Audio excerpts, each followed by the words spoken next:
제목을 구원받은 성도에게 요구하시는 삶이라, 구속받은 성도들을 향한 요구다, 이렇게 제목을 정했습니다. 본문 말씀을 자세히 보면 중간중간에 몇 번이나 똑같은 말을 반복하고 있다라는 것을 볼 수가 있습니다. 반복돼서 나오는 말씀이 뭐냐? 여호와께서 그 손의 권능으로 이스라엘 백성을 애굽에서 종되었던 집에서 인도하여 내셨다라는 것입니다. 한번 볼까요? 3절 끝부분에 보면 여호와께서 그 손의 권능으로 너희를 그곳에서 인도하여 내셨다 그랬지요. 그 다음에 9절 끝부분에 보면 이는 여호와께서 능하신 손으로 너를 애굽에서 인도하여 내셨다. 14절 끝부분에도 여호와께서 그 손의 권능으로 우리를 애굽 곧 종이 되었던 집에서 인도하여 내실세. 16절 중간에도 여호와께서 그 손의 권능으로 우리를 애굽에서 인도하여 내셨음이라 할지니라. 그러면 지금 오늘 본문에서 계속해서 반복하고 있고 이스라엘 백성이 반복하는 것은 중요하기 때문에 강조하는 거다 했지요. 강조하고 있는 말씀이 뭐냐? 성도는 오늘 이스라엘 백성들은 12장을 기점으로 해서 애굽 곧 종되었던 집에서 하나님의 그 능하신 손으로 말미암아 뭘 받은 사람이다? 구속을 받은 사람이다 라는 것입니다. 여러분, 우리는 어떤 사람이냐? 이 세상 가운데서 마귀의 종노릇하던 가운데서 구속함을 받은 사람이라, 건짐을 받은 사람이라. 그런 성도에게 오늘 본문은 간단합니다. 성도는 어떤 사람이냐? 종되었던 집 애국 가운데서, 세상 가운데서, 마귀 권세 가운데서 하나님께서 구속해 주신 백성이다. 그러면 그 백성에게 하나님이 요구하시는 요구가 뭐냐라는 것입니다. 하나님이 구속하신 자기 피로, 자기 아들 예수 그리스도의 피로 구원해 주신 자기 백성들에게 하시는 요구가 뭐냐? 많이 있을 것 같지요? 내 보기에는 짧아 많을 것 같은데 오늘 본문이 이야기하는 것은 하나다라고 이야기하는 겁니다. 구속하신 자기 백성에게 요구하는 것은 하나다. 뭐냐? 성결입니다. 성결. 무교의 삶을 사는 겁니다. 그 다음에 또 본문이 증거하는 것은 그러면 내가 구속한 자기 백성으로서, 하나님의 백성으로서 이 땅 위를 성결하게 살려면 왜 해야 되노? 어떻게 해야 내가 이 땅 위를 성결하게 살 수 있느냐를 증거하는 것이, 유일한 희망이, 내가 성결해지고 내가 무교의 삶을 사는데 유일한 희망이 어디 있노? 그것을 가르쳐 주는 것이 오늘 본문의 내용입니다. 구속받은 성도는 이 세상 가운데서 하나님의 전능한 손을 입어서 뭘 받은 자다? 속함을 받은 자다. 인도함을 받은, 건짐을 받은 자다. 이런 성도가 살아야 될 삶이 뭐다? 성결이다. 그러면 성결의 삶을 살려고 하면 뭐가 있어야 되느냐? 뭐가 필수적으로 따라야 되느냐? 이게 오늘 본문의 내용입니다. 한 가지씩 살펴보십시다. 하나님이 구원받은 성도에게 요구하시는 삶이 뭐냐? 3절을 읽었습니다만은 본문을 다시 한번 보십시다. 3절에 보면 같이 읽으십시다. 모세가 백성에게 이르시되 너희는 애굽에서 곧 종되었던 집에서 나온 그날을 기념하여 유교병을 먹지 말라. 여호와께서 그 손의 권능으로 너희를 여기에 보니까 한마디로 뭘 먹지 말라 했습니까? 유교병을 먹지 말라. 누룩 있는 떡을 먹지 말라. 한마디로 다르게 말하면 누룩 없는 떡을 먹으란 말이지요. 무교병을 먹으라 했습니다. 누룩은 죄를 가리킨 데지요. 그러니까 죄를 먹고 마시지 말라는 겁니다. 그 뒤에 보면 5절에 보면 여호와께서 너희를 인도하여 가나안 사람, 헷 사람과 아모리 사람, 히위 사람, 여부스 사람의 땅 곧 내게 주시려고 내 조상들에게 맹세한 바 젖과 꿀이 흐르는 땅에 이르게 하시거든 너는 이달의 예식을 지켜 7일 동안 무교병을 먹고 제7일에는 여호와께 절기를 지키라. 7일 동안 무교병을 먹고 유교병을 너희 곳에 있게 하지 말며 내 지경 안에서 누룩을 내게 보이게도 말하라 그랬지요. 여기서뿐만 아니라 한 번만 이렇게 할 뿐 아니라 너희가 애굽에서 구원을 받았으니까 앞으로 가나안 땅에 들어가게 될 기다. 그러면 가나안 땅에 가서도 이 구원받은 날이 되면 그 구원받은 날 1월 14일로부터 그 다음에 며칠간? 일주일 동안을 치른 완전수를 가리킵니다. 그래서 구원은 하루 저녁에 일어났지만은 어린 양의 피를 바른 하루 저녁에 생긴 일이지만은 구원받은 성도가 정결하고 무교의 삶을 사는 것은 7일간 살아라. 즉 영원수도 있지요. 완전수도 있지요. 이것은 계속돼야 될 삶이란 말입니다. 이때뿐만 아니라 너희가 가나안 땅에 들어가서도 계속해서 이 날이 되거든 무교병의 삶을 살고 무교병을 먹고 유교물을 먹지 말고 너희 집안이나 너희 어떤 자리에든지 누룩이 있지 않도록 누룩을 보고 치우라고 그랬습니다. 그러면 그 뒤에 말씀은 뭐냐? 이런 모습들을 또 누구한테 보여주라느냐? 너희 자식에게 보이라는 겁니다.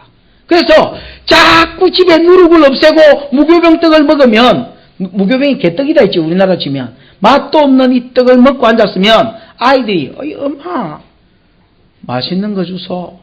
하다못해 소보로라도 주소. 소보로는 껍데기라도 맛있지. 이거 무슨 맛으로 이걸 뭐라고 자꾸 이걸 줘요. 그러면 뭘 가리키라는 겁니까? 너희가 이날에 어린 양의 피로 우리가 구속을 받았고 구속받은 성도에게 하나님이 요구하는 삶이 우리 조상 때부터 요구하던 삶은 한 가지인데 정결하게 사는 것이요 성결하게 사는 것이다. 우리가 그것을 기념하고 너희에게 가르쳐 주려고 이렇게 7일을 무교병을 먹고 집에 누룩을 제거하는 것이란다. 그래서 네 새끼들에게도 가르치고 이것을 6월절이 되면 여기 이 뭡니까? 이마에 통을 이렇게 하나 답니다. 이스라엘 백성이 이렇게 띠를 내가지고 통을 다는데 여기에 성결한 삶을 살 것을 말씀을 기록해가 적어놓고 그 다음에 여러분 손에도 이렇게 손목시계처럼 해가지고 통을 해가 거기에 율법을 똘똘똘똘 말아가 넣어놓고 그래서 거울을 볼 때마다 아니면 걸어갈 때마다 성결 이러고 성결해야 된다 그런 걸 이야기하는 겁니다. 그럼 이 요구가 여기서 처음 나온 겁니까? 어디서 나왔습니까? 몇 달 전에 한번 나왔지요? 몇 달 전은 무슨 몇 달 전은 한 장 앞으로 한번 넘겨보십니다. 12장 1절에서 14절은 6월절에 대한 내용이라면 15절부터 20절까지가 여기 오늘 본문에 있던 무교절의 내용입니다. 그죠?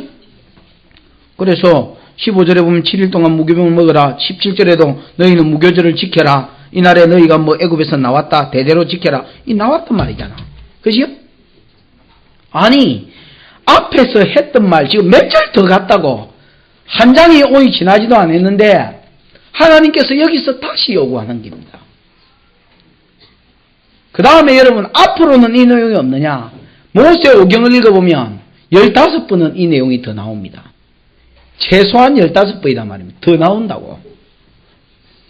하나님이 계속해서 6월절 이후에 이스라엘 백성에게 요구하는 것은 무교의 삶을 요구합니다. 누룩 없는 삶을 살아라. 성결한 삶을 살아라고 하나님이 요구하는 겁니다. 잔소리 듣기 싫어하는 사람은 하나님 알겠습니다. 내가 그만해도 알아들었으니까 그만하십시오 그냥. 저도 한 번 들었던 말을 자꾸 들으면 좀 못 견디는 스타일입니다. 이렇게 하세요 이러면 그러면 나는 알아들었는데 또 이렇게 하세요 이러면 이 사람 아까 했던 말을 또 하네. 그 한 3번 하면 그만해라. 됐다. 알겠다. 이렇게 이야기합니다. 여러분 잔소리 듣기 싫어하는 사람 같으면 이거 누가 듣고 앉았겠습니까? 하나님이 계속해서 복 받는 비결을 가르쳐 주는 것도 아니고 계속해서 성결해라 무교의 삶을 살아라고 만약에 여러분 20분이나 계속해서 한 달을 거쳐서 이야기하신다면 누가 여러분 기쁨으로 듣고 앉았겠습니까? 근데 하나님은 너가 기뻐하든지 안 기뻐하든지 내 요구는 이기다고 계속해서 그냥 외치는 겁니다. 왠지 아십니까? 성결이 복의 근원이기 때문에 그렇습니다. 여러분 물론 복의 근원은 하나님입니다. 그럼 하나님의 복이 누구한테 들어가고 하나님의 은혜가 누구한테 들어가느냐? 성결한 자에게 들어갑니다.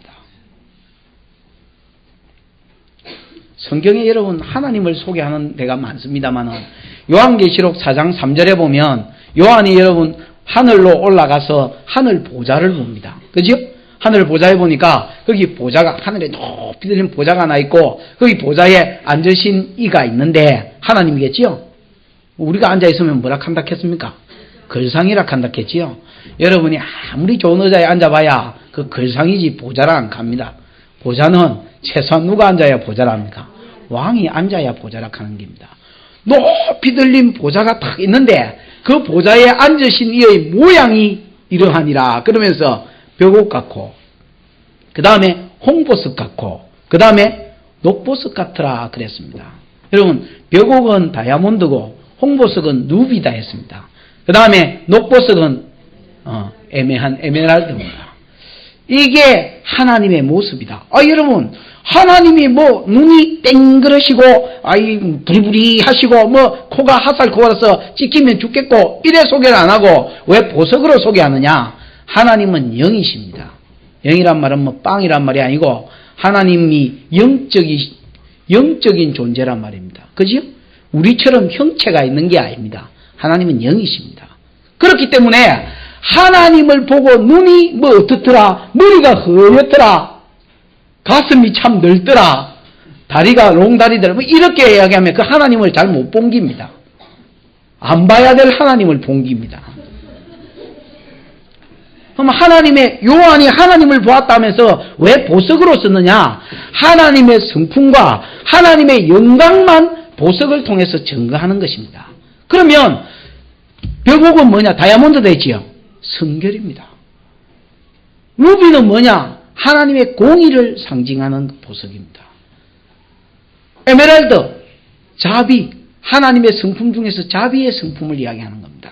그러면 요한이 본 하나님은 어떤 하나님이냐? 그는 성결하신 분이었습니다. 그 다음에 그는 공의에 충만하신 분이고 동시에 자비에 충만하신, 공의와 사랑을 동시에 가지고 계시면서 성결하신 하나님입니다. 여러분 하나님의 대표적인 성격이 뭐냐? 성품이 뭐냐? 성결입니다. 성결. 레위기 11장 44절 45절에 하나님이 구속받은 이스라엘 백성에게 자기를 소개하면서 나는 너희를 애굽 땅에서 구원한 여호와니 너희는 내 앞에서 성결해라. 그러면서 내가 성결하니 45절에 보면 내가 성결하니 너희도 성결해라 라고 요구합니다. 그게 레위기의 핵심절입니다. 레위기의 주제절은 뭐냐? 하나님 당신이 성결하니까 내 백성된 너희의 삶도 뭐라는 겁니까? 성결해라는 겁니다. 이사야 6장에 이사야가 높이 들린 보좌에 앉으신 하나님을 봤습니다. 성전에 들어가서 환상 중에 하나님을 보았는데 서랍이라는 이름을 가진 천사들이 날개로 날면서 발을 가리고 하나님을 뭐 했습니까? 하나님을 장화하고 하나님을 찬송하는 소리를 들었는데 거룩하다 거룩하다 거룩하다. 이스라엘 사람들이 그 히브리어로 이렇게 그 부분, 이사야 그 부분을 이렇게 낭독하는 것을 들었는데 우리가 생각해 거룩하다 거룩하다 거룩하다 이렇게 그냥 읽잖아요. 그 사람들은 가도시 뭐 그러고 있습니다. 무슨 곡하는 것 같습니다. 그러니까 노래한단 말이에요. 노래. 하나님의 거룩함을 천사들이 찬양하는데 가도시라는 말이 거룩하단 말입니다. 가도시 거룩하다 거룩하다 하고 그가 여러분 천사들이 하나님을 높이고 있었습니다. 거룩은 죄로부터 구별됐다는 말입니다. 하나님은 어떤 분이냐? 죄로부터 구별되신 분이요. 하나님은 어떤 분이냐? 성결하신 분이라. 그게 하나님의 대표적인 속성이고 하나님의 대표적인 모습이라. 그래서 그 자녀된 자들에게 요구하시는 요구가 뭐냐? 성결하기를 요구하는 것이요. 정결하기를 요구하는 것이요. 너희가 정결하기만 하면 내 지혜가 너희에게 흘러가며 내 은혜가 너희에게 흘러가며 내 능력이 너희에게 흘러가며 내 복이 너희에게 흘러갈 것이요. 너희가 성결하지 못하면 내 능력도 내 복도 내하고 관계된 거는 못 받는다라는 겁니다. 하나님이 성도에게 요구하는 것은 무교의 삶을 사는 것입니다. 많이 짜달아 있는 줄 아십니까? 이게 이루어진 뒤의 것인 줄 아십시오. 하나님이 구속받은 성도에게 요구하는 것은 성결입니다. 거룩하신 하나님을 본 그 이사야가 자기 모습이 보였습니다. 하나님 앞에 섰더니 자기 모습이 보였습니다. 그래서 탄식을 했습니다. 화로다 나여 망하게 되었도다. 나는 입술이 부정한 사람이요 입술이 부정한 백성들 가운데 거하면서 살아계신 만군의 주 여호와를 배웠음이로다 하고 엎드려서 덜덜덜덜 떨었습니다. 하나님은 자기 백성을 성결케 하시기를 원하는 분입니다. 떨고 있는 이사야에게 하나님께서 서랍을 보내셨습니다. 그 찬양하던 서랍 중 하나가 이사야에게 날아와서 화저로 불젓가락입니다.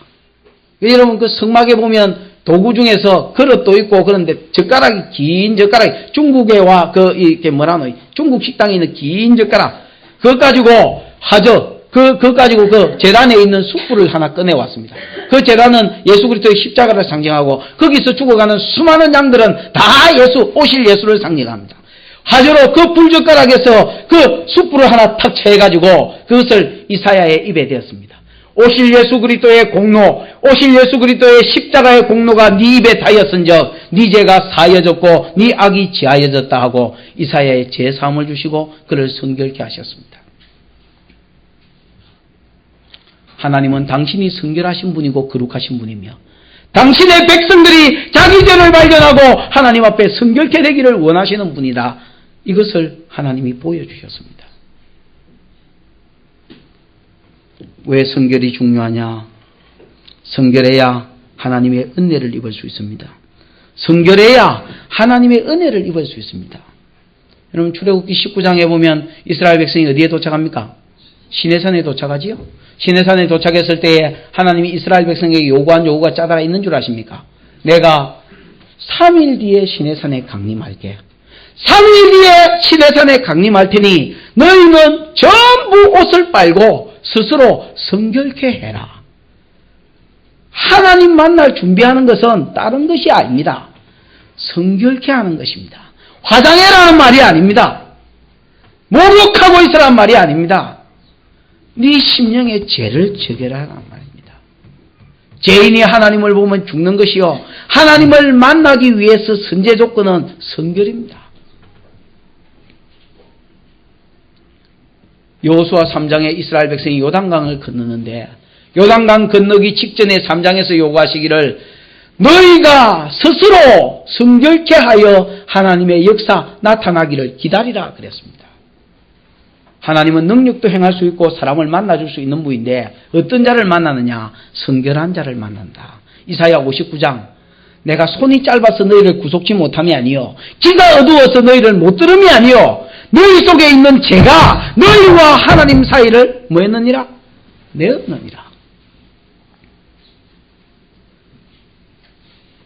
성결하지 못하면 은혜를 입을 수 없습니다. 은혜를 다르게 말하면 하나님의 간섭을 입을 수가, 하나님을 만날 수 없다는 말입니다.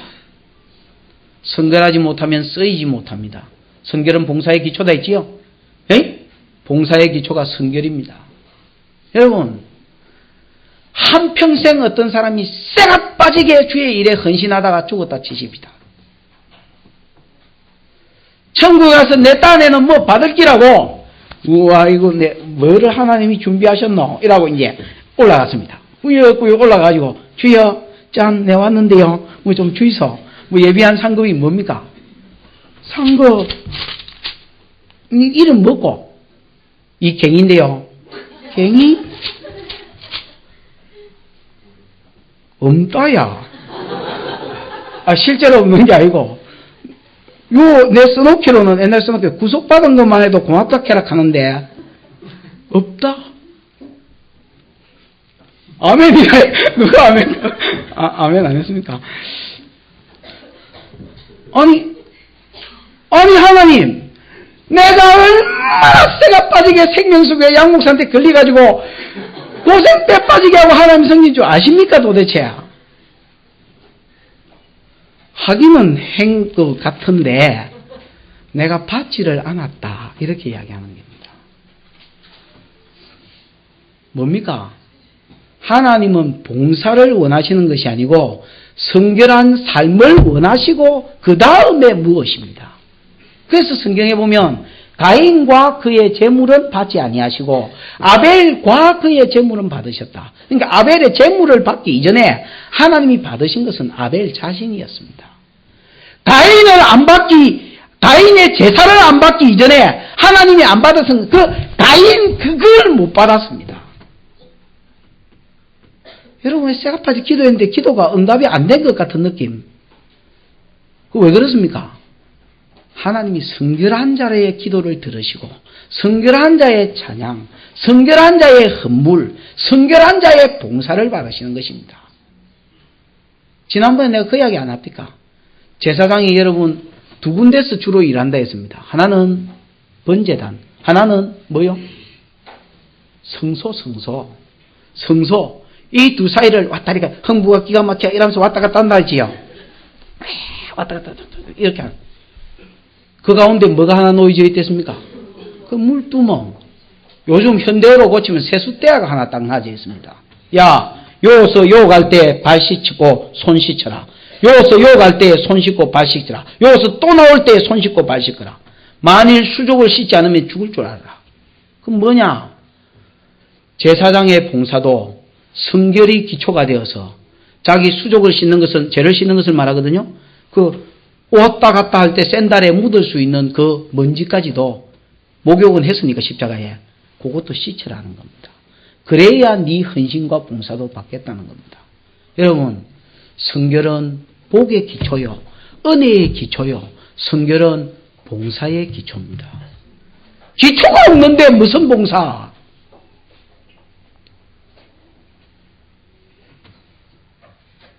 성결은 복의 근원입니다. 욥기 1장 8절에 보면 하나님이 욥을 사단에게 자랑하는 것이 나옵니다. 사단아, 너 어디 갔다 왔냐? 예, 이 세상을 여기저기 두루 싸돌아다니다가 왔는데요. 너 내 종 욥을 한번 유의해서 봤느냐? 하나님이 욥을 자랑하는 겁니다. 그러니까 너 내 종 욥을 유의해서 봤느냐? 그와 같이 순전하고 정직하고 여호와를 경외하고 악에서 떠난 자가 없느니라. 여러분, 욥에 뭘 자랑하고 계시는지 한번 보십시오. 하나님이 욥의 어떤 부분을 자랑하고 계시는지 보십시오. 욥이 돈 많다고 이야기한 적이 없고 욥이 귀신 쫓아낸다고 자랑하지 않았습니다. 하나님은 욥이 어떤 권능이 있음을 자랑하지 않습니다. 욥은 순전하고 정직하고 여호와를 두려워할 줄 알고 경외하고 악에서 떠난 자다. 언제 떠났는지는 모르겠습니다만은 욥도 죄가 많이 있었습니다. 악한 삶을 살았는데 어느 시점에 그가 은혜 받아서 악에서 떠났습니다.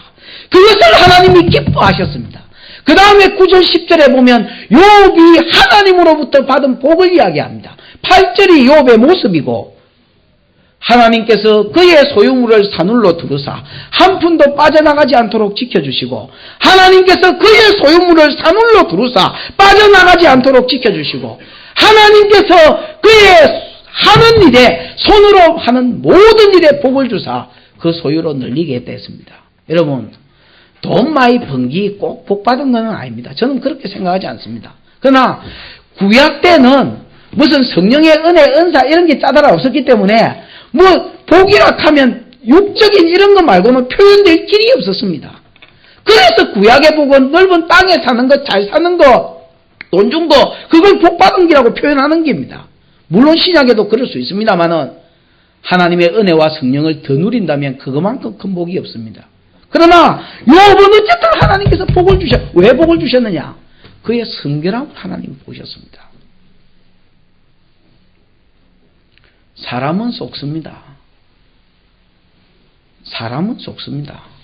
여러분, 내가 죄 짓고 죄 안 진 척하고 탁탁 털고 뭐 이래가지고 와가 앉아 있으면 사람은 속습니다. 목사도 속고 집사도 속고 다 속을 수 있습니다. 스스로 속이지 마라. 하나님은 만홀히 여김을 받지 아니하시나니 갈라디아서 6장 7절입니다. 하나님은 만홀의 여김을 받지 않는다는 말은 조롱받지 않는다는 말입니다. 내가 애완견처럼 쟤 하나 숨겨두고 이제 하나 숨겨두고 이제는 못 끊고 그래서 하나님 앞에 툴툴 털고 나오면 사람은 다 속아서 아이고 저 사람 경건하고 아이고 저 사람 대단하다 그렇게 생각할지 몰라도 하나님은 안 속습니다.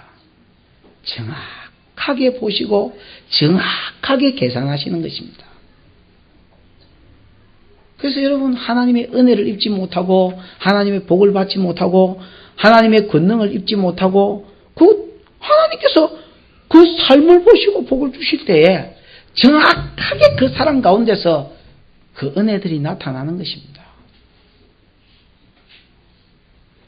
구속받은 성도에게 요구하시는 요구가 뭐냐? 내한테 요구하는 게 올 뭐냐? 야야, 네가 집을 한번 팔아가지고 선교사를 한번 확 도와쁘지. 하나님 그런 말 잘 안 하십니다. 야야, 네 요구 하나 끊어줄래? 네가 지금 뭐 누리고 있는지 몰라도 그게 나를 기쁘시게 하는 것이 아니고 죄라면 너 오늘 요구 하나 끊어줄라나? 요새 하나 버려줄라나? 올해 해가 바뀌었으면 주먹쥐고 열심히 살라고 결심하기 전에 너 이제 하나 정리해 줄라나? 성도답지 않았던 너한테 있었던 이 모습 하나 없이 해 줄라나? 하나님이 우리에게 요구하는 것은 그것입니다. 너 내 손의 권능으로 너희가 애굽 땅에 나온 자라면 무교의 삶을 살아라. 죄 없는 삶을 살고 성결의 삶을 살라고 해라. 그러면 네가 주여 뭐 어째 주십시오 안 해도 알아서 줄 때 되면 챙겨주구만. 언제 내가 우리 아들 우리 딸내 과자 사줄 때에 내가 사달라 해서 사주는 줄 아십니까? 우리 아들한테 물어보십시오. 가자 럭키로 우리 집 앞에 있는 슈퍼마켓이래. 우리 집 사람이 여보 먹을 거 많은데 오늘은 사주지 마세요. 먹을 거 많지? 가자 럭키로. 저는 여러분 먹을 게 있고 없고를 이야기하는 게 아닙니다. 제가 주고 싶은 게입니다. 제가 제일 내 스스로가 불쌍할 때가 언제냐면 아이한테 과자 사줄 돈도 안 남아있을 때입니다. 그럴 때가 제일 마음 아픈 것 같아요. 여러분 목사가 내가 어디 가도 다 팔아먹을 수 있고 하고 내가 다른 목사에 비하면 그래도 많이 내는 편입니다. 그냥 뿌리놓은 것도 있고 이래서 없으면 오늘 계기 작으라고 얻어물 수도 있습니다. 그래서 젊은 아들한테 과자 사줄 돈도 안 남으면 진짜 비참한 것 같아요. 그것은 제가 주고 싶기 때문에 그렇습니다. 저는 하나님의 마음이 애비 마음이라고 생각합니다. 우리가 하늘에 계신 우리 아버지하고 기도합니다. 하나님께서 아버지가 되게 하시고 애미가 되게 하심으로 하나님 심정을 가르쳐 줄 때가 많은 것 같습니다. 자식을 키우면서 하나님 마음을 많이 봤습니다. 여러분 아버지 어째 주십시오 안 해도 됩니다. 여러분 혹시 남편이 좀 성결하고 아내가 좀 성결치 못하면 하나님께서 자기와 남편을 어떻게 대우하시는지를 한번 보십시오. 자기가 좀 천방지축이고 아내가 좀 성결하면 집구석에도 하나님이 남편과 아내를 어떻게 차별짓는지 한번 보십시오. 한 지붕 따까리 밑에 사는 사람도 하나님이 차별 두십니다. 그건 못 느끼시겠습니까? 하나님이 오늘 여기 청년들, 여기 학생들, 연세 드신 여기 어른들, 설교하고 있는 저까지 하나님이 우리에게 요구하는 것이 있다면 너는 내 오른손의 권능으로 세상 가운데서 마귀의 종로로 타던 가운데서 제 종로로 타는 데서 건짐을 받은 사람이다. 그런데 또 제 종로로 타고 있나? 무교의 삶을 살려고 하고 그것을 끊을고 정기하려고 해라. 그러면 내가 내게 있는 모든 것으로 네게 더하여 보게.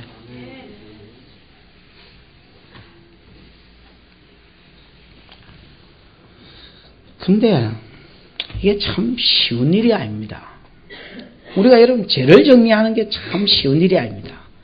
마음 같아서는 요 앉아서 생각 같아서는 벌써 뭐 죄를 정리했지요. 뭐 정리 다 했지요. 불 태우고 뭐 난리가 났지요. 쓰레기통에 집어넣고 밟고 난리가 났. 정리 다 됐지요. 막상 밖에 또 나가면 와 그게 정리가 안 되노. 그게 여러분 쉬운 게 아닙니다. 왜 쉬운 게 아니냐?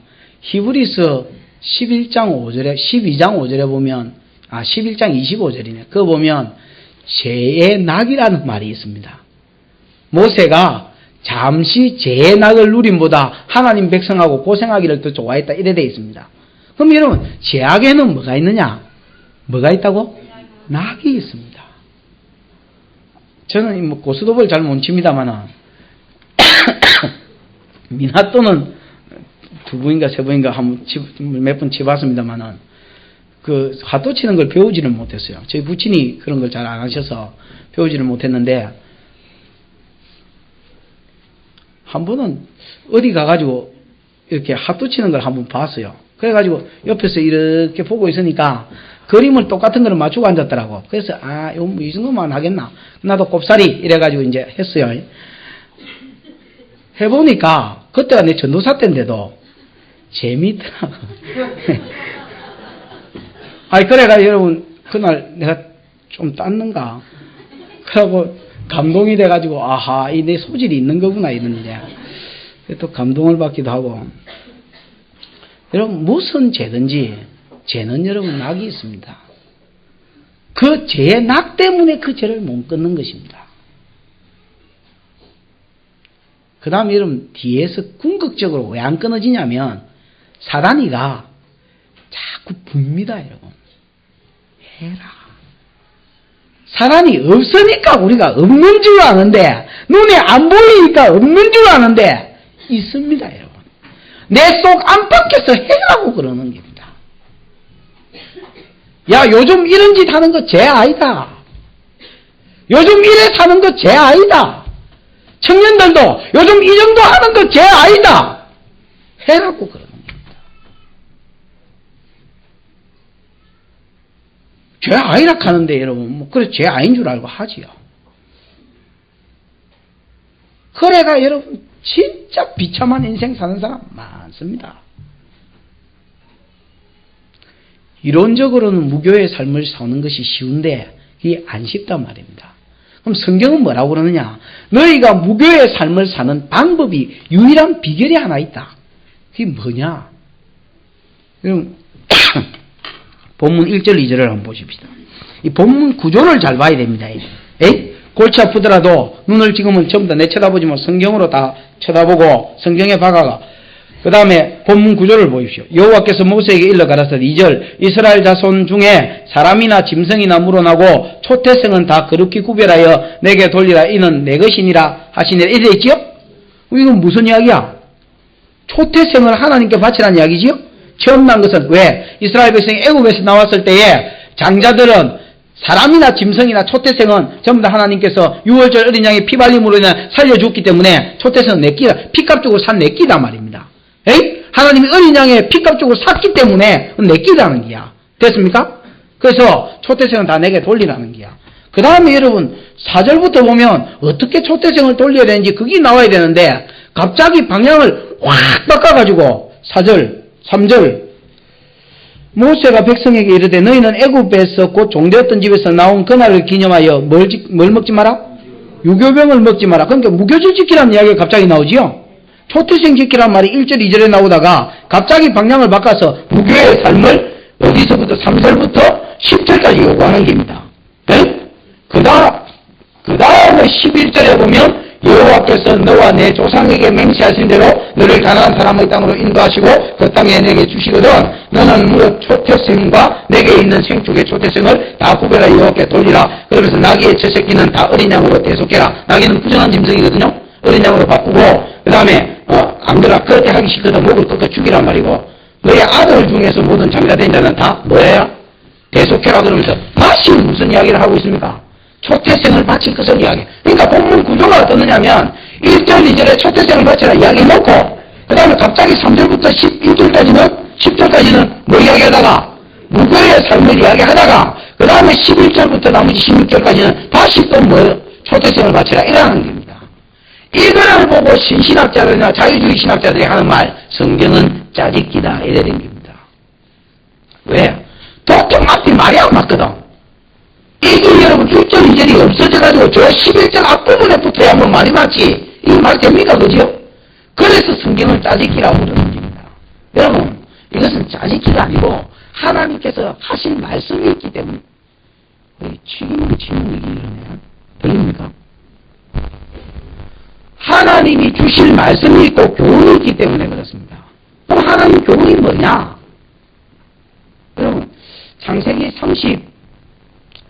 37장, 38장, 39장 구조하고 오늘 본문 구조가 비슷합니다. 보십시오. 37장에 누가 팔리는 내용입니까? 글쎄 내가 안 팔려서 잘 모르겠지. 요셉이 형제들한테 미움을 받아가 팔리는 내용입니다. 38장이 유다가 팔아가는 내용. 그 37장 끝부분에 보면 요셉이 애굽에 내려가서 보디발한테 종으로 팔렸다 이래놓고 38장을 읽어보면 요셉 이야기가 나와야 되거든. 근데 갑자기 유다가 형제들에게 떠나서 세상 사람이 된 걸 이야기합니다. 그러다 하나님 앞에 진상 뜨진 걸 이야기합니다. 그럼 39장에 보면 다시 요셉이 보디발의 집에 팔려서 종살이하는 게 나옵니다. 그래서 자유주의 신신학자들이 성경은 짜깁기라는 겁니다. 됐지요? 그러면 이 구조가 왜 이렇게 됐느냐? 여러분 왜 요셉이 형제들에게 미움을 받아서 애굽으로 내려가야 되는지 이유가 38장입니다. 됐습니까? 37장과 39장 사이에 유다 이야기가 섞여 있는 것은 이스라엘 백성에게 하나님이 큰 민족을 이뤄준다 했지요. 그런데 이 가나안 땅에 가만히 있어서는 큰 민족이 순수 아브라함 같은 곳에서 큰 민족이 될 수 없다는 말입니다. 왜? 가나안 사람은 이민정책이 아무나 받아들이고 아무나 하고 섞이뿐 돼 있지요. 그래서 유다가 타락해서 세상이 돼가는 것을 보면서 요것들을 여기 나눠서는 안 되겠다. 애굽 나라로 내려가면 애굽에는 절대로 안 섞이거든요. 애굽은 그 당시에 1등 국민으로서의 자존심이 있어서 이스라엘 사람하고 밥도 같이 안 먹다 있지요. 그러니까 섞일 염려가 없기 때문에 하나님이 이스라엘 백성을 전부 애굽으로 내려보낼 생각을 한 겁니다. 그 일을 위해서 시편 105편 17절 한 사람을 앞서 보내시며 요셉이 착고에 매였도다 이래 돼 있거든. 그러면 요셉이 팔린 것은 형들이 팔아먹은 것 같지만은 궁극적으로는 하나님께서 요셉을 보내셨단 말이에요. 하나님의 역사입니다. 하나님이 요셉을 그리로 보내신 것입니다. 왜? 이스라엘 백성을 그리로 인도하기 위해서. 그래서 37장의 요셉 이야기, 39장의 요셉 이야기, 요셉이 왜 애굽에 팔려야 되는지 이유가 38장에 나오는 겁니다. 그러면 1절, 2절에 초태생을 바치라는 이야기, 그 다음에 여러분 3절부터 무교의 삶을 살아라 10절, 그 다음에 11절부터 다시 초태생을 바치라는 것은 어떻게 하면 성도가 무교의 삶을 살 수 있고 성질한 삶을 살 수 있는지 답을 여기서 기록해 놓는 것입니다. 무슨 말인지 알겠습니까? 성도가 무교의 삶을 살려면 어떻게 되느냐? 초태생을 하나님께 바치라는 것입니다. 어이, 내가 무교의 삶을 사는 거하고 초태생을 하나님께 바치는 거하고 도대체 무슨 상관이 있다고? 있다는 겁니다. 그러면 초태생은 두 가지입니다. 주로 가축의 뭐요? 첫 새끼와 그 다음 뭐로 나눠집니까? 사람의 첫 새끼로 나누어집니다. 그래서 15절, 15절에 보면 그때에 바로가 강파가 우리를 보내지 아니하며 여호와께서 애굽 나라 가운데 처음 난 것을 사람의 장들로부터 생수게 처음 낳은 것까지 다 죽이신 거로 초태생의 수컷은 여호와께 뭐로 드리고? 희생으로 드리고 우리의 장자는 다 뭐해라? 그래서 짐승과 사람으로 나누고 있잖아요. 그죠? 그러면 짐승은 전부 다 구별해서 뭐로 드리느냐? 하나님께 희생을 드리기 위해서 구별하는 겁니다. 예를 들어서 많은 짐승 새끼 중에서 처음 난 장자들이 있다. 짐승의 장자들이 있다. 그건 다 누구한테 주느냐? 지가 가질 수 없고 누구한테 갖다 바치란 말입니까? 그 하나님, 물론 하나님께 갖다 바치는데 그 당시에 제사장한테나 레위한테 다 주란 말입니다. 이거 가져가 있어. 그럼 그거 가지고 뭐에 쓰느냐? 하나님께 희생제물로 쓴단 말입니다. 한만에 다 태워보는 게 아닙니다. 저축해 놓는 겁니다. 그래서 월삭 때에 또 이런 매일 상번제라는 게 있거든요. 아침에 한번 저녁에 한번 누가 드리는 게 아니고 그냥 의무적으로 레인이 드리는 건데 그런 그런 재료, 희생재료로 쓴단 말입니다. 그 다음에 여러분, 예를 들어서 초막절이나 유월절이나 이럴 때에 그 절기시키기 위해서 쓰는 또 희생재료로 이런 것들을 저축해놨다가 쓰라는 말입니다. 무슨 말인지 알겠습니까? 그 다음에 사람을 대속해라 했지요. 사람의 초대생을 얻지 않느냐? 대속해라는 겁니다. 짐승은 뭘로? 제물로 드리고, 만약에 이런 부정한 짐승이면 돼지가 처새끼를 낳았다. 당나귀가 처새끼를 낳았다. 이런 거는 제물감이 안 되거든. 그래서 어린 양으로 대속해라는 겁니다. 정결한 짐승으로 대속하고, 부정한 짐승이거든. 이것들은 정결한 짐승으로 바꾸고 하나님께 바치고, 만약에 바꾸기 싫거든 목을 꺾으라는 겁니다. 영화, 외국 영화 많이 보신 분 알지요? 목을 이렇게 팍 이렇게 보면 어떻게 됩니까? 꺾인 채로 이래가 삽니까? 딱 꺾고 보면 막 돌아오는 동시에 죽어보시오. 목을 꺾으란 말은 죽으란 말입니다. 죽여란 말입니다. 철저하게 촉대생은 내 것이다. 너희의 것이 아니다. 내 것이기 때문에 그건 내게 바치고, 바치기 싫으면 죽여라는 겁니다. 하나님이 짐승도 산에 있는 살림이 다 하나님 끼고 가축이 다 하나님 끼다 하더만 나도 이래 자꾸 없는 우리한테 내락해서 하는 다 가지 없느니 안 그래요? 살림의 짐승들이 다 하나님 끼다 했는데 나도 자꾸 없는 우리한테 자꾸 내락하노. 부담스럽구로.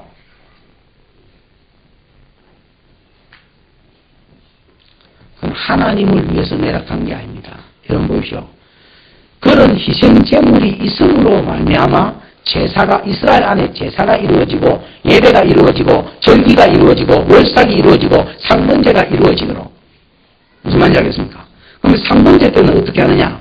진짜 제물감이 아무것도 없는 상거지들이 죄를 지었을 때 상번제 때 와가지고 자기 죄 사함을 받고. 그렇죠? 그러니까 여러분 제사는 있어야 되는 것입니다. 그러면 희생제물이 그 제물, 초태생으로 말미암아 희생제물이 쓰여지겠다라는 것입니다. 그 다음에 여러분 사람은 어떻게 해야 됩니까? 사람은 초태생인데 사람은 그냥 갖다 바치면 되나? 그건 좀 그렇다 그죠? 그래서 사람은 대속해라. 민수기 3장을 읽어보면 여러분 사람은 전부 다 레위인으로 바꿔지게 합니다. 이스라엘의 장자를 그 당시에 셀라라 1개월 이상 셀라바 이라니까 22,000명 조금 더 나왔습니다. 그 다음에 레위인들 셀라 보니까 22,000명 조금 더 나왔습니다. 그러니까 레위인은 정확하게 하면 22,000명, 이스라엘의 장자는 22,000명 조금 더 나오고, 그래서 그 숫자하고 장자하고 레위인하고 뭐였습니까? 바꿨습니다. 바꿔서 이제는 장자는 이스라엘의 장자가 아니고 레위인들이 장자다. 그 당시에 가정 장자가 제사장권이 되지요. 그래서 레위인들에게 제사장권을 주고 레위인들한테 요즘으로 치면 목사권을 주어서 레위인들이 성경을 풀어 가르치고 레위인들이 대신 뭐 드려주고 예배드려주고 그래야 합니다. 그러면 아니 내가 성결제되어서 법화문도 하고 촛대생을 드려서 사람 촛대생을 레위인으로 바꾸고 짐승은 제물로 만들어두는 것이 무슨 상관이 있느냐? 사람의 성결은 노력으로 되어지는 것이 아니라 사람의 성결은 은혜로 되어진다라는 겁니다. 여러분, 사람의 성결은 뭘로 되어져야 되냐? 레위인과 제물이 있어야 사람이 성결게 된다. 이것도 어디서 있겠습니까? 제가 여러분 대목날이 언제입니까? 제 대목은 주일입니다. 그러니까 여러분 다 쉬는 날이 제 대목입니다. 대목이랄 때 아들은 좀 이해가는 그 5일장 뭐 이런 거 있습니다. 5일장 이런 거 또 저 뭐 이렇게 큰 날에 뭐 대목이라 안 합니까? 저는 제일 일할 때가 주일입니다. 근데 조를 준비하고 조를 준비한 것은 주일날 선물하고 여러분이 준비한 건 아니죠. 제 스스로 헌신했고 하나님이 준비한 겁니다만은 어쨌든 하나님이 레위인을 준비하고 제물을 준비하라는 겁니다. 그럼 이거하고 내하고 성결게 되는 게 무슨 상관이 있느냐? 사람의 성결은 절대로 인생으로부터 나오는 것이 아니다. 사람의 성결은 예배하는 데서 나온다라는 것입니다. 제사장이 드리는 제사와 그 제물과 그 다음에 그렇게 제물이 예수 그리스도를 상징하죠. 예수 그리스도를 대망하면서 드리는 제사와 레위인의 이불을 통해서 청구되는 하나님의 말씀을 통해서 내 성결이 이루어진다라는 것입니다. 그래서 초태생을 바치라는 것 사이에 무교의 삶을 살아가는 것을 인간으로 깁니다. 초태생을 바치는 것과 무교의 삶을 사는 것은 아주 직접적인 연관이 있다는 말입니다. 여러분, 절대로 여러분 스스로 성결해질 수가 없습니다. 그래서 다르게 말하면 여러분 스스로 복을 받을 수가 없다는 말입니다. 그럼 성결은 뭐에 달렸느냐? 은혜에 달렸습니다. 여러분이 성결해지려고 하거든 죄를 끊고 복의 근원이 되고 여러분 죄를 끊고 은혜를 내 속에 담으려고 하거든 하나님과 친밀해지고 하나님의 전동 하나님의 지혜를 내 것으로 누리려고 하거든 노력하려고 하지 마십시오. 주눅지지 말고 이빨 다물지 마십시오. 이빨 나갑니다 여러분. 어른들은 여러분 주눅식이 지고 이러면 이 류마티스 뭐고 관절염 이런 데 옵니다. 어른들은 열심히 살아서 깨끗하게 살아야지 죄를 끊어야지 이러고 이빨 먹으면 이빨 나갑니다. 그러지 말고 그냥 교회 부지런히 오십시오. 말씀잔치가 벌어졌거든 부지런히 오십시오. 여러분 와보면 어떤 일이 벌어지느냐 말씀을 들으면 내 모습이 보입니다. 여러분 아까 이사야 내 이야기를 했죠. 이사야가 거룩하다 하는 서랍의 찬양 소리를 들었습니다. 서랍의 찬양 소리를 들었을 때 이사야가 본 게 뭔 줄 아십니까? 왜딱 쇠빠이 광활하다 뭐 이런 거 봤습니까? 본 게 뭡니까? 지 모습이었습니다. 성결하신 하나님 앞에 세워져 보니 자기의 무추한 모습이 보였습니다. 여러분 니하고 내 사이에 서면 조금 상대적으로 내가 성결해 보이기도 하고 상대적으로 네가 좀 더 성결해 보이기도 하지만은 자기 모습이 정확하게 안 보입니다. 절대 성결하신 하나님 앞에 사람이 서봐야 지 모습이 정확하게 보입니다. 이사야가 여러분 거룩하신 하나님을 보았을 때에 발견한 것은 제 자신의 무추함이었습니다. 그래서 탄식이 나왔습니다. 화로다 나여 망하게 되었다. 나는 입술이 부정한 사람이요 입술이 부정한 백성들 가운데 거하면서 살아계신 만군의 주 여호와를 배웠습니다. 그전엔 자기가 그렇게 더러운 놈인지 몰랐습니다. 거룩하신 하나님 존전에 세워져 보니 말씀 앞에 세워져 보니 자기가 죄인인 줄 알았습니다.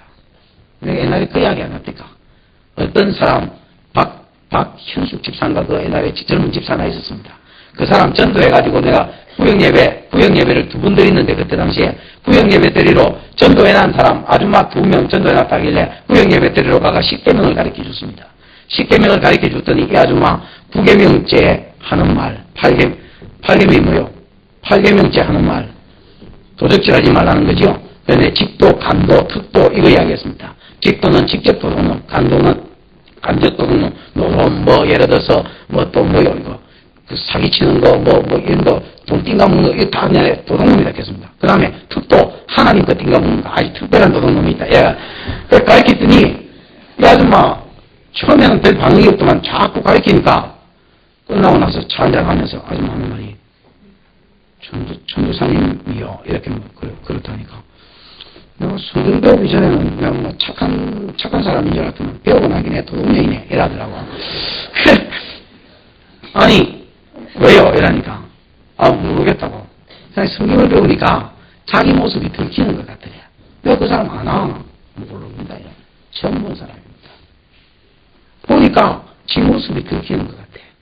여러분 제가 신방 가보면 초신자들 신방 가보면 대부분 초신자들이 하는 말 목사님 설교 들으면 꼭 내한테 하는 소리인 것 같습니다. 예를 들어서 뭐 우리 박선생 명수 씨 남편도 박문수 씨도 그 이야기 합니다. 전에도 한번 그 이야기 하시더니 이번에 또 가도 그래서 제가 그랬습니다. 박선생님 그렇게 생각하는 게 아니고 듣는 사람이 막 귀신 들린 사람 아니면 대부분 그래 생각하고 앉았습니다. 대부분이 지한테 하는 소리다 이래 생각하고 심지어 좀 생각이 진보적인 사람은 지금 마누라가 저기 목사한테 꼬질러 바친다 이런 생각까지 합니다. 그러니까 막 아무 걱정하지 마십시오. 제가 모릅니다. 근데 여러분 사람이 말씀 앞에 세워지면 말씀의 기능이 막대기하고 비슷합니다. 그래서 식혜나 그 지면으로 깔린 저수지 지형 그 진흙이 쭉 깔아앉아 있으면 물이 맑아 보입니다. 그 말씀은 율법은 막대기하고 비슷해가지고 그게 심령에 뚝 떨어지면 쇠 안에 있는 걸 휘저어버립니다. 내 속에 있는 거짓, 탐욕, 막 이런 것들이 확 뒤집어 음욕, 정욕 막 다 나오는 겁니다. 그럼 여러분 오로지요. 그러므로 자기가 들키는 작업부터가 말씀으로 시작됩니다. 예배로 말미암아 이런 작업이 일어납니다. 세상의 어떤 다른 유로도 사람이 자기 죄를 드러내지 않습니다. 율법이 들어가고 말씀이 들어가면 그 하나님의 거룩하신 요구 앞에서 자기 모습이 들킨다 됩니다. 내가 이렇게 하나님의 요구에 도달하지 못했나? 내가 이렇게 두렵고 추하나? 자기 모습이 보이는 겁니다. 저는 여러분 여기 와서 3년 반, 제 개인적으로는 7년 동안 성경 공부를 했었습니다. 그전에는 제가 개판으로 살았습니다. 제 스스로 죄를 생각해봐도 전도사가 되었음에도 불구하고 개판으로 살았습니다. 사람도 다 이야기해달라면 이야기해 줄 수도 있습니다. 별로 부끄러울 것도 없습니다. 워낙 개판으로 살아가지고 별로 부끄러울 것도 없습니다. 그나마 세상에 개판으로 사는 것들 다 그 삶 다 살았다 생각하면 됩니다. 성경은 이제 하루하루 배우는데 하루하루 가르쳐주는데 가르쳐주라 어쩔 수 없이 지가 공부를 해야 될 거 아닙니까? 내 신학교 때 여러분 성경 한 50번에서 100번이나 그 정도는 신학교 다닐 때만 그 정도 읽은 것 같은데 내 성경에서 엄청 많이 울었습니다. 회개가 돼가지고 거의 나 회개 다 했는 줄 알았습니다.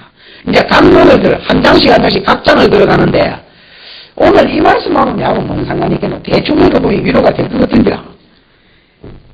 가르치려고 공부해보면 내한테 하는 말이 있고 책망이 있고 또 위로가 있을 때도 있고 또 2장 아이고 들어갔습니다. 이랬어. 오늘은 없다 이렇게 생각하고 또 준비해보면 그날 내게 주는 책망과 잘못 살은 모습이 있고 요서야 뭐가 있겠나. 이거 준비하는데 거기서 하나님이 나를 향한 책망이 나오고 어디 하나 들이셔봐서 하나님 내 아무나 캔 적이 없습니다. 저희는 준비하면서 엎드리가지고 쪽팔려서 어디가 소리내고 울지도 못하고 엎드리가 여러분 이러면 보는 거 억수로만 날마다 하나님께서 제 죄를 적발하셨습니다. 적발!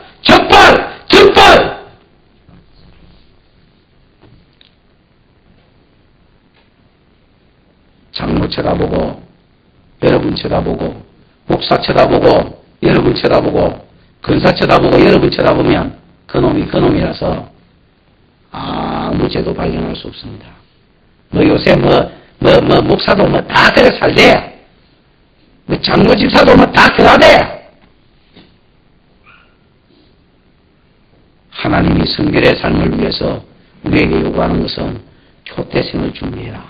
그는 하나님의 희생양이 될 것이야. 그 다음에 사람은 레인으로 초태생은 레인으로 전부 대속해라. 그들은 레인과 제사장이 되어서 제사를 진례하며 말씀을 전가할 것이야. 이런 삶이 이루어져야 너의 삶의 현장 가운데 성결이 이루어진다라는 것입니다. 하루 만에 말씀 들었다고 사람이 성결해지지 않습니다. 말씀이 부딪혀 오면 진짜 여러분 그 바닷물에 아니면 그 낙수물에 바위가 뚫히는 것처럼 그 말씀이 사람을 바꾸면서 1, 2년 안에 사람이 뒤집어질 수 있습니다. 그 외에는 사람이 바뀌는 건 없습니다. 이게 오늘 본문에 하나님이 우리에게 요구하는 성결의 방법입니다. 말씀을 정리하십시다. 성도는 어떤 사람이냐? 그 크신 권능의 손에 의해서 애국 가운데서 세상 가운데서 마귀와 제약 가운데서 구속함을 입은 성도입니다. 그 성도에게 하나님이 요구하는 삶은 한 가지입니다. 뭐요? 성결이라는 겁니다. 성결은 내 노력으로 나오는 것이 아닙니다. 성결하면 복 받을 수 있고 성결하면 하나님 것이 내 것이 될 수 있는데 성결은 내게서 나오는 것이 아닙니다. 성결은 철저히 예배의 장소로 말씀이 있는 장소로 희생이 있는 장소로 십자가가 있는 장소로 몰려가는 데서 성결이 나오는 것입니다. 거기서 말씀의 길을 기울여보면 그 말씀이 내 죄를 증언하고 그 말씀이 나를 교훈과 책망과 바르게 함과 의로 교육하십니다. 그래서 바로 하나님의 사람이 되게 하며 하나님의 선한 일을 행하기에 온전한 사람이 되게 하시는 것이 말씀의 기능이요 예배의 기능입니다. 여러분 새해에는 더욱 말씀 가운데로 들어가시기를 축원합니다. 새해가 되면 여러분이 더욱더 순결하기 위하여 더욱더 하나님 닮기 위하여 더욱더 말씀과 모임과 예배 가운데로 들어가시기를 축원합니다. 그래서 여러분의 삶이 순결해서 하나님이 여러분을 향해서 욥을 자랑하듯이 여러분을 이 세대 가운데서 자랑하며 이 생명수교회를 하나님께서 이 세대 가운데 자랑하는 귀한 은혜가 있기를 축원합니다. 기도하십시다. 여러분 말씀을 생각하면서 하나님 앞에 통성으로 기도합시다. 하나님이여, 성도는 핏값 주고 세상 가운데서 구속함을 받은 자라 말씀해 주신 것을 감사합니다. 성도에게 요구하는 삶은 성결이라 말씀해 주신 것을 감사합니다. 주여, 이 말씀 앞에 헛무지는 내 마음을 감출 수가 없사오니 용서해 주시고, 이 말씀 앞에 부끄러운 내 마음을 어떻게 감출 수가 없사오니 용서해 주시고, 나로 하여금 성결한 자가 되게 해 주옵소서. 사람이 성결해지려고 하면 그것이 네게서 나오는 것이 아니라 초태생을 바침으로 생축은 희생제물로 준비하고 사람은 레인으로 대속하여 목사로 제사장으로 준비해두면 그들로 말미암아 예배가 이루어지고 그 예배로 말미암아 나오는 은혜가 말씀이 너희로 성결하게 하는 것이야 라고 가르쳐 주신 주여, 나의 성결이 말씀을 듣는 데서 나오며 하나님 앞에 나의 자신이 세워지는 데서 나오는 줄 알고, 하나님이여 올 한 해와 내년 한 해 더욱더 모이기에 힘을 쓰며 더욱더 하나님의 은혜와 말씀이 있는 곳에 모이기에 힘을 써서 나 자신 하나 성결해지면 그 사람 성경한 사람이요 복받은 사람인 줄 알고 더욱더 말씀 가까이로 나오는 올 한 해와 내년 한 해가 되게 해달라고, 나 자식뿐 아니라 내 자식, 내 자식의 자식, 내 자식의 자식의 또 그 자식, 영원한 우리의 후손들이 하나님 말씀 앞에 세워지는 놀라운 복을 달라고 통성으로 한번 하나님 앞에 기도하십시다.